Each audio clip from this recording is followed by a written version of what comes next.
Not much like baseball on the radio. Charlie Slows, Dave Jagler on the call, describing everything for you deep into the evening. Speaking of baseball on the radio, Danny, it was a sad day in Major League Baseball yesterday as the longtime legendary voice of the New York Yankees, John Sterling, passed away. I could not believe this, and I'm sure I know because I'm sure we've looked it up at different points over the years. John Sterling was 87 years old. 87. He was just calling games a year ago. Not every day necessarily, but 2 years ago he certainly was. Still doing his calls and his over-the-top shtick and, bringing all of the references to life with every home run and Susan, talking to Susan Waldman. He was one of the most unique broadcasters ever. And it is true that in his mid-80s, I know you and I at different points would play clips and chuckle about how he thought it was a home run. It was a pop fly to second base. Oh! Yeah, he got hit with a ball. What did I do wrong? That was incredible. And so there have been some blooper moments along the way here recently. And as you get older and we'd all be very lucky to still be sharp enough to do the thing that we do in our mid-80s, which is what he was doing. So I will point that out. But I got to say, Danny, we're in an era now, and I'm guilty of this, we all are, where everyone's very cynical. And so nobody wants you to be overly unique or to have this crazy personality. Just call the game. You don't have to be a caricature, which is kind of what he was. But he was one of the last of a dying breed. I was going to say grandfathered in, and not to. I don't have a better word than that, but that's what it was. I mean, if he came up now, we talked about this yesterday with pitchers, like a guy throwing 85 with a bunch of movement, nobody cares. You got to throw 100. If you came up now that way, you wouldn't have a John Sterling, and there's something sad about that. It's from a different time, like the storyteller, the guy that is, as you said, a bit over the top. So let's listen to a compilation of Sterling, and I got some thoughts on what made him so unique. But this is something Dad threw together here. 1-0 Seattle, bottom of the eighth. One out, no one on. Here's Bernie. It'll be a 3-2. Swung on and hit high in the air to deep right. That ball is high. It is far. It is gone! Bernie goes boom. He drills a home run the short way in the right field seats. Burn, baby, burn! And the Yankees tie the ball game at 1. We're tied at 1, and this place is going nuts. 2 away, the Yankees down to their last out. And here's Tino. 1 on, 2 out. Pitch is swung on and drilled to deep right center. It is high. It is far. It is gone. The Bam Tino with 2 outs in the bottom of the ninth. He drills a game-tying 2-run home run. Oh, the Bam Tino delivers big time. And the Yankees, on the precipice of defeat, tie the game at 3. Posada is the base runner, so Brocious, of course, the tying run, with 2 outs in the bottom of the ninth. Now Kim, 1-0. Swung on and hit in the air to deep left. That ball is high. It is far. It is gone. I don't believe it.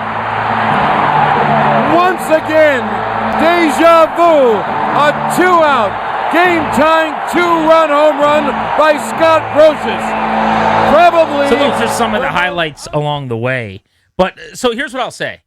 I always found his calls to be shticky because I grew up in an era where, like, my philosophy and my enjoyment of calls oftentimes, I don't need bits. Just call the play, right? If you're launching into this, every home run sounds the same. It is high. It is far. It is gone. Was it to left field? Was it to right field? Did you pull it? Is it center field? I can't picture it. It's the radio. I'd love to be able to. But I got to say, especially listening to that compilation, if you grew up with him, I'm sure it was the coolest thing in the world. Yeah. All my teammates are Yankees fans. Totally. Swear by it. Yeah. The energy that he has in those calls, like older John Sterling, back, further back, not just the last few years, is, again, you're in your 80s doing it, which is an incredible accomplishment.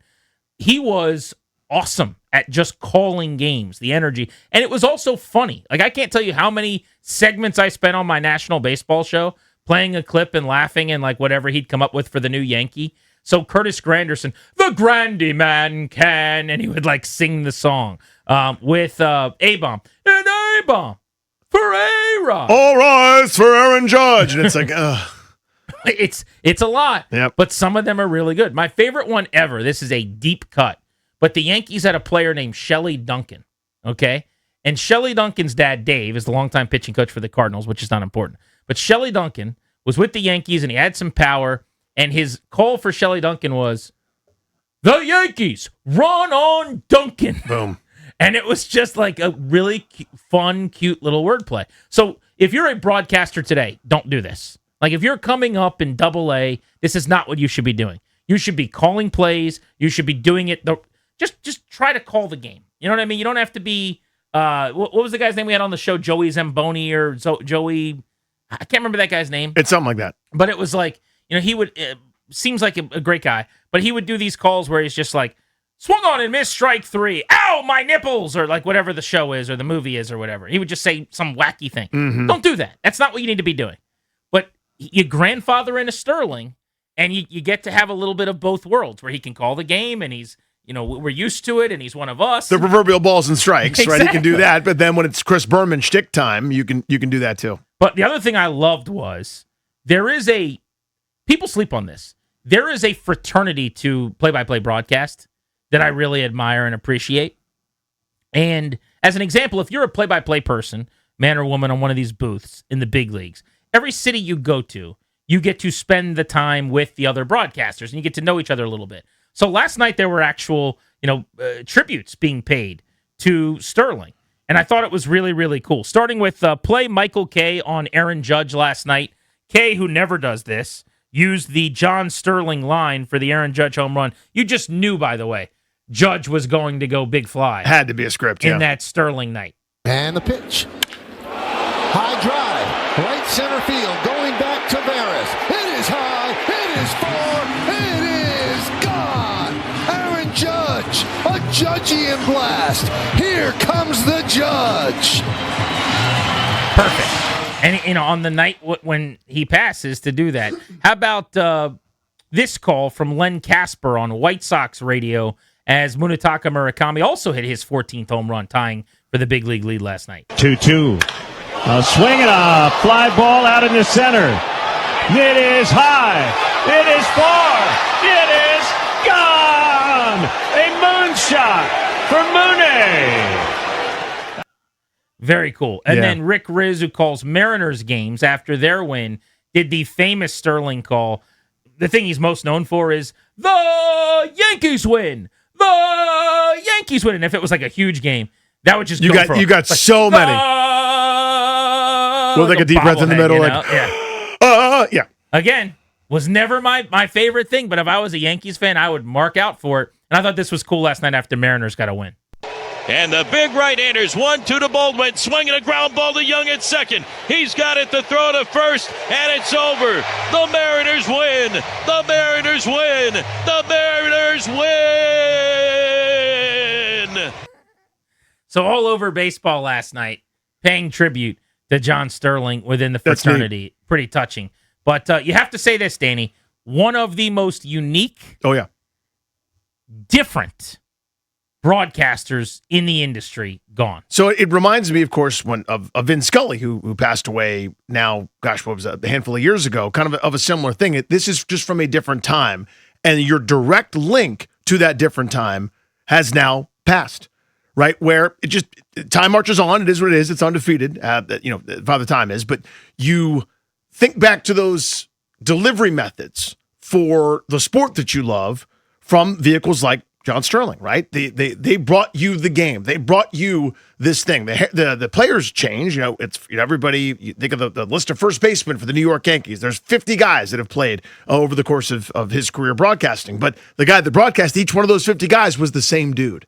So you fall in love with it. And as you said, it is touching, and it's hard to think about that, because we're all so much older, and as kind of time passes, and it kind of marks the day where, as you said, that era, we're in an era of cynicism now. That era is over. If John Sterling came up today, he wouldn't make it, and there's a sadness to that to me. Yeah, I think broadcasters always want catchphrases too, because guys like Sterling have them, and it's one of those things where if it comes naturally, great. But give me Dave Jagler there's no catchphrase. There's no thing he says after every home run, or after every strikeout. He's too busy telling you what just happened, and every home run is a little bit different.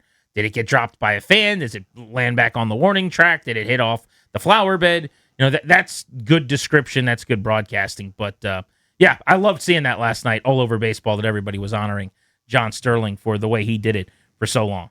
He's Danny. I'm Grant. You're listening to The Fan.